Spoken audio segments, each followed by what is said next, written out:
conversation slash discussion, whatever you want to call it. Yeah. We'll have Chuck Chris joining in. That'd be me. I think you had him in your class for a testing or something, and you really liked him, I heard. MTS. She liked him? No, she said he's a little bit annoying, but I won't take it personal, don't worry. Then Matty Chris. Alright, so I'll go over the overview of the story. So there's a guy named MacBeth. We're doing a project.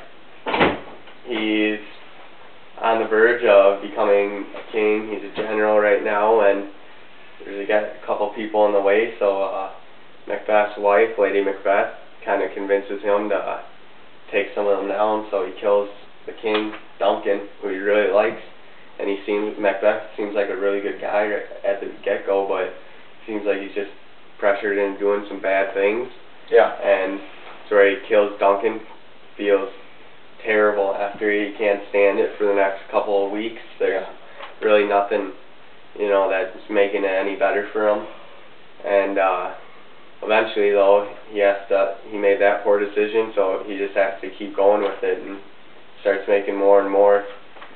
And one thing, too, at the beginning of the story, it starts out with a scene with 3 witches in it who really reappear a lot throughout the story. So I'm just going to ask you guys, what do you think, like, setting the mood, like, kind of a creepy witches at the beginning of the story like that, and when they come back, I think it's foreshadowing, to be honest with you. I think at the beginning of the movie, beginning of the play, when the witches are there and it's a gloomy thunderstorm, I think it's a good foreshadowing to what the story holds. Obviously, the story's not going to be happy-go-lucky, because, who are we kidding? It's raining.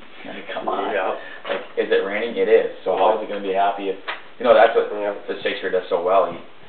He lets you, like the whole plot and setting is exactly. He gives you a taste of it. All one. Yeah, it's all one. I personally didn't read the story, but which is at the beginning of it, like you said, makes it how you're talking about how this guy's killing people. It makes it like a dark feeling, like he said, foreshadowing. It's gonna be a dark story. It seems like.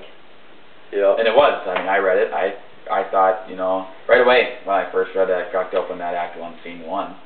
Right off the get-go, it's a little dark, it's a little scary. You're in for that type of story right from the start. Well, it just sets the mood for how the whole story is going to be. Like, if you think about it right after you read the first act, you kind of think, well, I don't think this one's going to end in a good way. Yeah. It's going to get pretty brutal in it pretty soon. So I'm not seeing unicorns and rainbows in that one. No, neither am I. But and in the end, those witches come back and.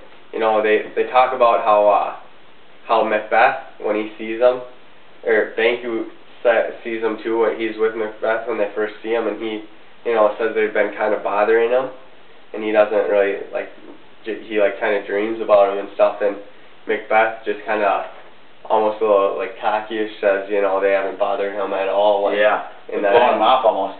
In the end, they kind of curse him into thinking that he's indestructible, which eventually gets him killed by Macbeth. So, that's just how the story starts, and it shows out through the whole thing.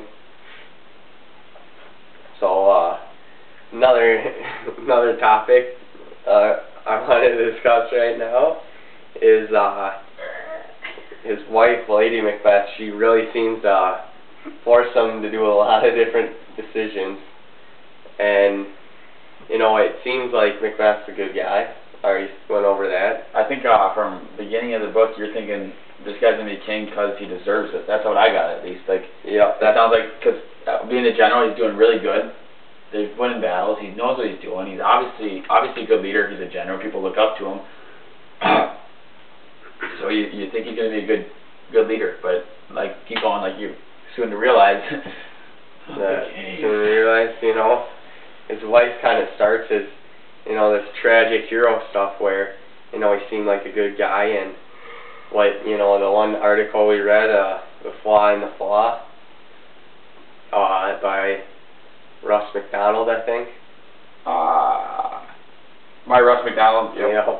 And, how he almost creates characters where he, in this perspective, he says, like MacBeth is almost too big of a personality for the world he's in, which I don't know. I don't really agree with that. I think it's just, you know, his poor decisions, and he's a good guy, but his wife kind of turns him into evil. What do you guys think about that? I think he's Can I rewind it for a second here? Yep, go ahead. I want to go back to the flaw.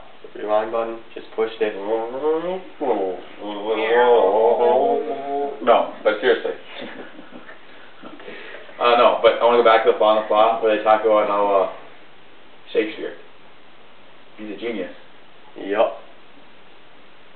He knows how to set people up, how to set the mood of the stories. He makes characters so surreal and so big for the story that the main character is doomed for trouble. You know MacBeth's doomed for trouble the second Lady Macbeth starts bringing up killing someone. I just think that's how it works, and you can see it. You can force it out so well, but you can't predict what's actually going to happen. Well, I think Chuck right now is just learning that too. He's reading Romeo and Juliet. Romeo? Yes, I am.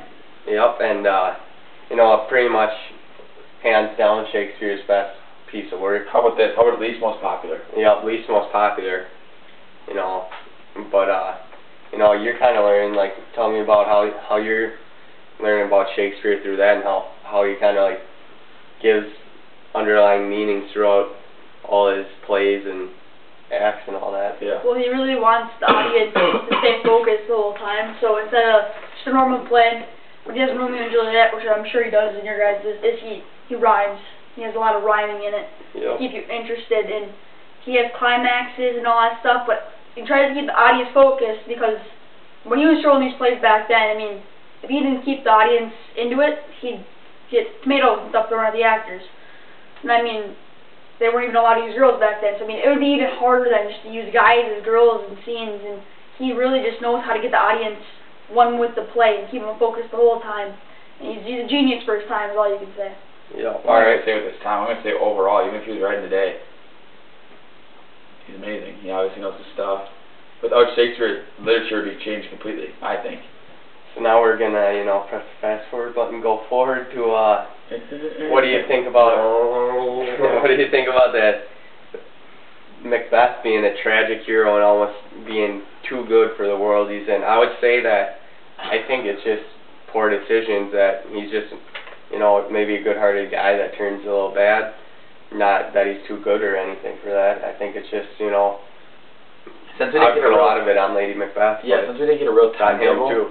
Since we didn't get a real timetable, I'm going to say everything happened so fast that he had no choice. Yep. Everything just came like, it was domino effect, you know, one thing after another, and he had to keep going. He couldn't slow down, because Lady Macbeth was just, if here's the gas pedal, she's pushing it down. I mean, that's pedal to the metal, right?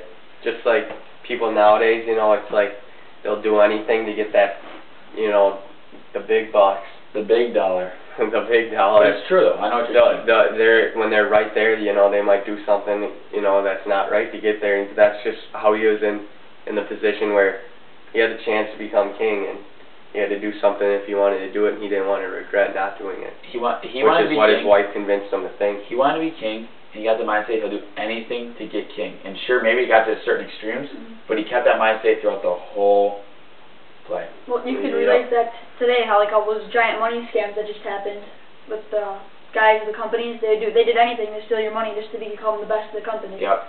I mean, it's not killing people to get there, but I mean, it's taking people's money and stuff. I mean, it's kind of how you can relate it in today's. Yeah, more greed and power. Yeah, just like that, you know, even with the government, it seems like, you know, guys are pretty close to each other, but you know, sometimes they kind of turn on their good friends because they want to get as far as they can, you know. I agree with that, especially in a politics standpoint. Yeah, politics. So is he killing a lot of people to get to this point? Like, is he I think in my Capstone project, I researched it pretty well, good research stuff there. 11 people died. 11? And did he? And okay, not including himself, 11. So 10 people died that he knew about. Yep. And the thing is, after the Duncan murder, that just happened so fast. He obviously feels bad about it, but then he gets, you know, he gets in a position where he's like, I'm almost king. Let's go back to the domino snowball. I'll do whatever it takes. If he doesn't kill Duncan, best friend. Yeah, if he doesn't kill Duncan, obviously none of this happens. So was he planning on killing all of these people, or was he just planning on killing Duncan and hopefully getting it right there? Was there? He was thinking when he killed Duncan, he was thinking, kill him, I'm king. Yep. Nothing, no effects. He went through it so quick, like you said One and earlier. done.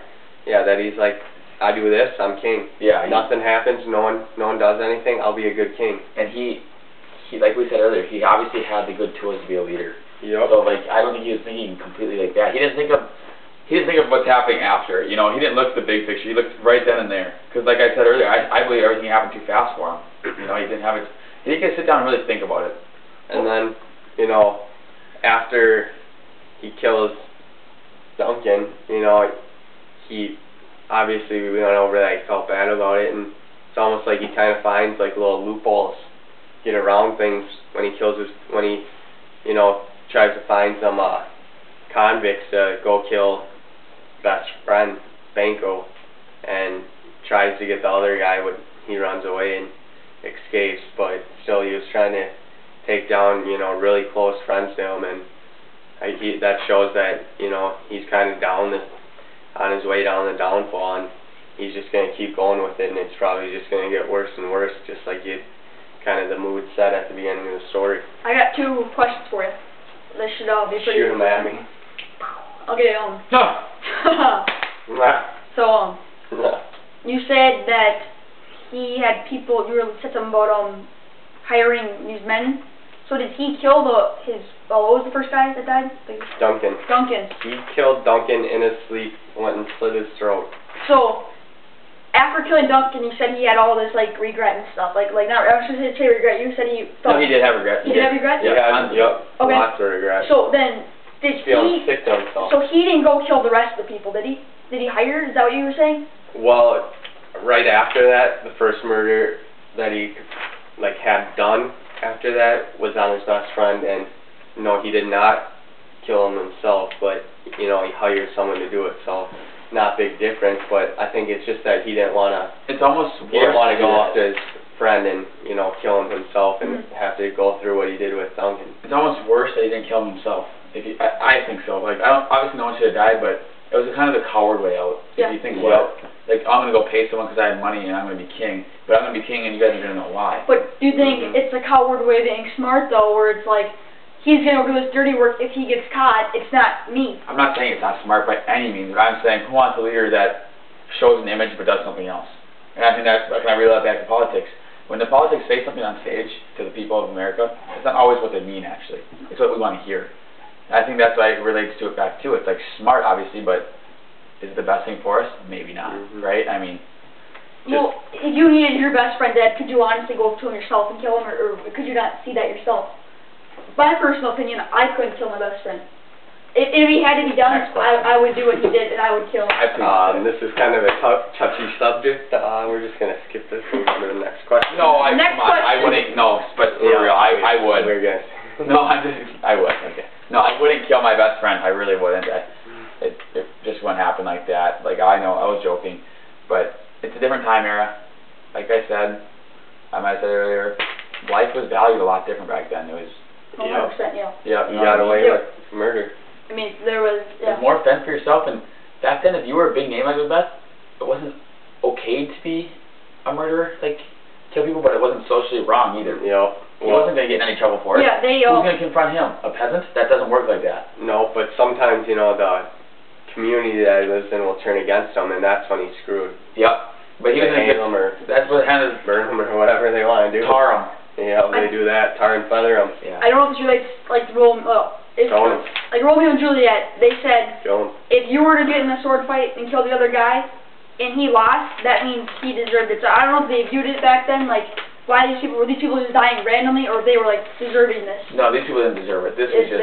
So they were good leaders. He just wanted his way up there. Yeah, he wanted all the power to himself, and nothing was getting in the way. That's what his mind state was. And you said his wife would, like, do this, like tell him?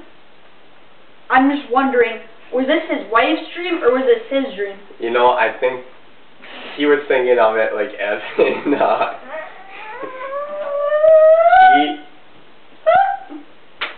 just going to take a second here. No, but... Really, MacBeth was thinking of it as, you know, he'd love to be king. He'll do whatever it takes to be king, but he doesn't want to kill his best friend. I think if he could just somehow have nothing happen to like get around it, or maybe not kill him, or just have him go away somewhere. That's what he would choose, but that wasn't his option. It was either, you know, he has to do that or he won't become king, and he wanted to become king. And you know, it wasn't 100% his wife's fault that he wanted to become king, or that like she wanted him to be king. She obviously did, but it was a little bit of him too to go along with it. She obviously, you know, had a lot of say with it. What do you think about that? Yeah, I think the book, I mean the play does show it that she was the mastermind behind it, and she turned, oh, this is great right here. She turned Macbeth into a pawn. In a sense she wasn't brainwashed, but in a sense she was telling him all the glories of what would happen. Like his name, he'd be the star, everything would be phenomenal. And he bought into all that, but he didn't think twice about all the bad stuff that could have gone along with the penis. So well, what you're saying, what's trying to make sense to me, is that so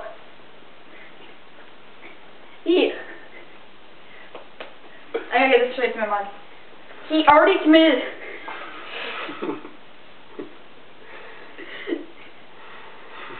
Alright. That he already committed the murder and he wants to keep going? Is that what you're trying to say? No, kind of. He already committed the murder, so it's not like we're... Just go. It's not where he can just like stop then and just be like, oh, this is all... I can't just... No, I'll just pick it up here. You know, I guess we can't really get through this question right now, so we'll go to another one. I'm going to say, you know, I'll tell Chuck this right now, but in the story, those witches that we were talking about at the beginning, they come back and they, you know, the guys against Macbeth are kind of on, like, the witches are on their side, so they're kind of going against Macbeth. Yep. Which you'll soon find out that they really are. Yeah. And they go to Macbeth and, you know, they appear to him and show him like 7 visions or something. Like prophecies almost. Yep. Prophecies that, like, you know, show he's destined to be, you know, the king. They beat him all. Like, no one can defeat him. He's untouchable. I feel bad for Macbeth because he fell into the trap of everything, all the glory. He never was told what could happen. Outcomes. So they're feeding him motivation. Yep. Exactly. All the positives, but for every positive, there's an equal and opposite charge, as in a negative. Yep. Have you guys ever had like a feeling where like something you just got so confident about, but it didn't happen? It was just like almost fake. Like your thoughts about it. Well, give me an example. I'm just say, well,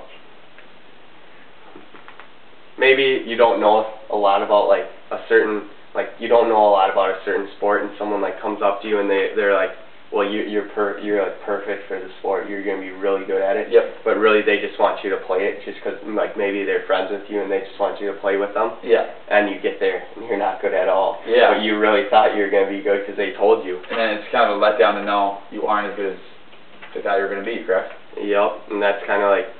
That's a good. I like that point actually. So, like. Earlier on, I couldn't get out was he said like he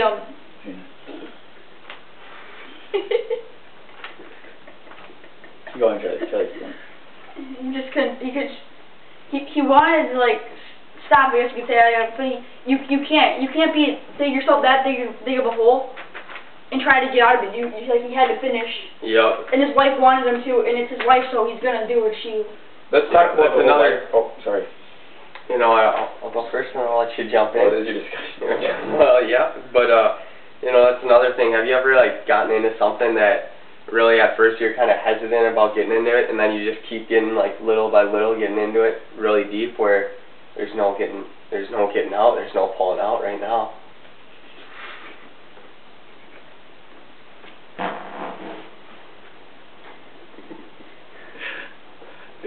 But you know what I'm trying to say? So Miller, how does the end happen though? End of the movie.